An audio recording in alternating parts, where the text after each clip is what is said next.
Umqeqeshi we-Kaizer Chiefs uNasruddin Nabi uncoma umdlali wasemuva uBhule Mundi ngendlela adlale ngayo ngesikhathi behlule iChippa United ngo-3-0 emdlalweni we-Last 16 ye-Nedbank Cup.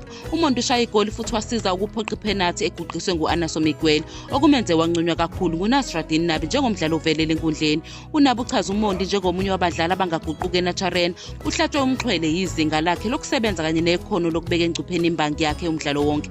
Uphinde wancoma ikhono likaMondi lokulandela umkhondo nokusebenzela iqembu ngisho evikela. uCaptain Sirene uvulela iKaizer Chiefs igoli eqhulula ibhola elibekwe eceleni lisuka kuRiff Ross walibeka phezulu kwenet. Amakhosi adlulele esigabeni samakota final eNedbank Cup ngesitayela eFNB Stadium. uNabi wancoma kakhulu abadlali bakhe. Lo mqeqeshi ujabule ngendlela iqembu edlale ngayo ikakhulukazi esombeni sesibili lapho bethuthukise khona ukulawula kwabo umdlalo nokudlala ngokuzivikela nokuhlaselayo. Ugcizelela ukubaluleka komqondo weqembu ngokuhlanganyela, wancoma abadlali nethimba lezobuchwepheshe ngokuzinikela kwabo ekuzuzeni impumelelo.